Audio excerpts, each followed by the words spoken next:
What is a good dry dog food to feed your Frenchies? Well, we feed and we sell it on My Breeder Supply. Now, I said this.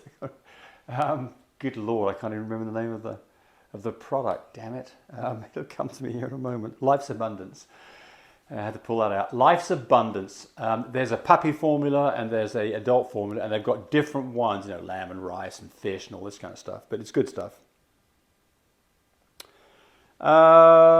Someone here saying, Lahela says, some days my fluffy sheds so much, you're lucky. Because I was talking about the fact that all the fluffies we've ever produced don't shed very much. And in fact, when you do a test, they don't have the non-shedding gene. They have the non-shedding gene.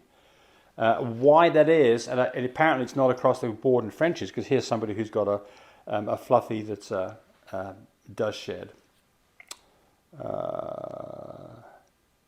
Can you post more videos on the newer studs? Yes, I will do so. Our dog started breeding. This is from Amanda. Amanda says, our dog started breeding on Tuesday the 13th. We took her to the vet today, Monday the 19th, which is day 7. They said the progesterone was over 20.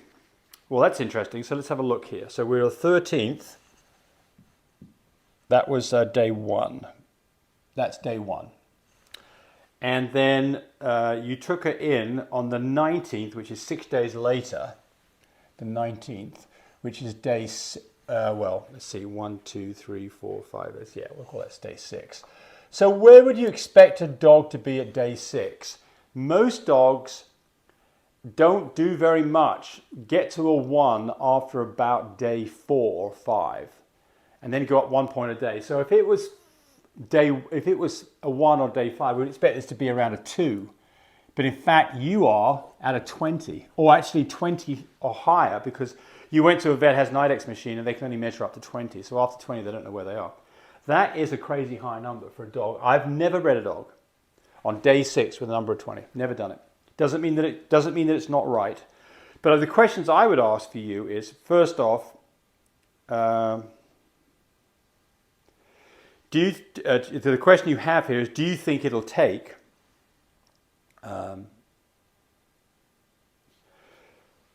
so I think there's some other things I would be doing here, because look, the problem you've got here is put it up there. The problem you've got here is do we believe this number? That's the issue here, because it's really extraordinary, but not beyond the realms of possibility.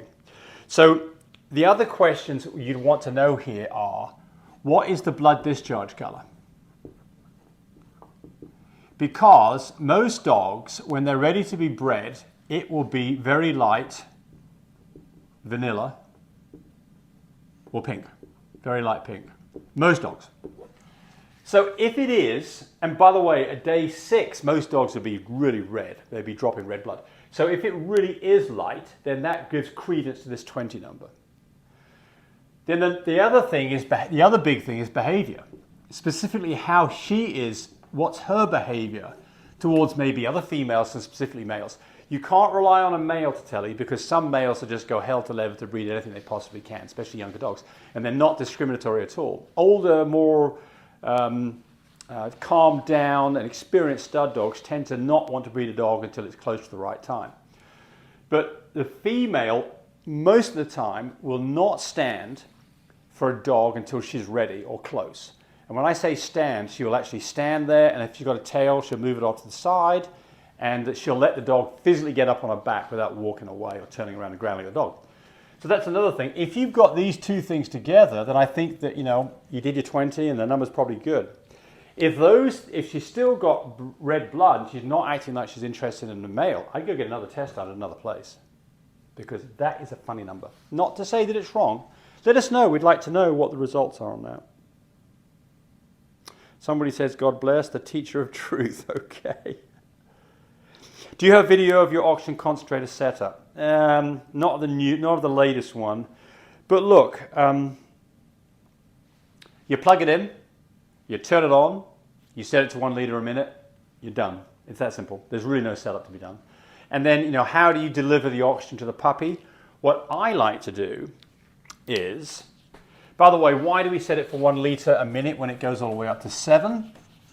The reason is that it's designed for human beings that weigh 150, 200 pounds, and they need a lot of oxygen, versus a small puppy that weighs less than a pound and needs hardly any oxygen.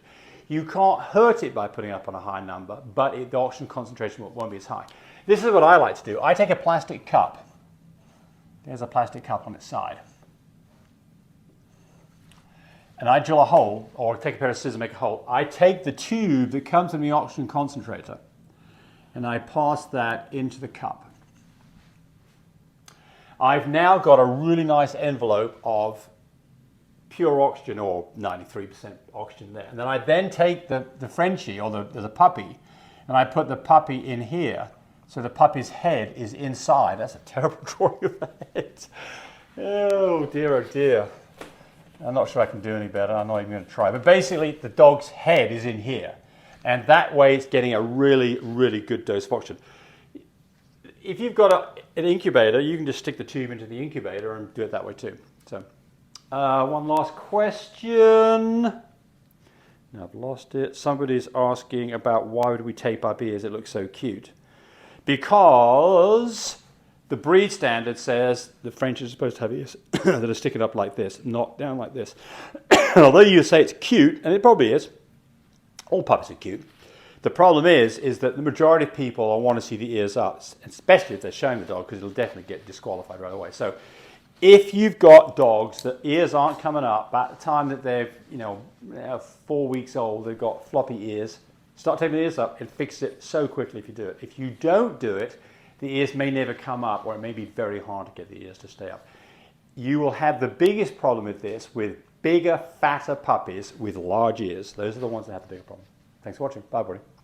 Encourage me to do more of these videos. But do remember, disclaimer here, I am not a vet. I'm not a licensed medical professional. I'm purely a person who's been breeding dogs for the last couple of decades. Any information that you got from this video, use at your own risk. There's nothing implied here, and certainly this should not be used as a substitute for advice from your veterinarian or your medical professional. I hope you enjoyed the video. Come back for more of them. Frisky now, come on up here, girl.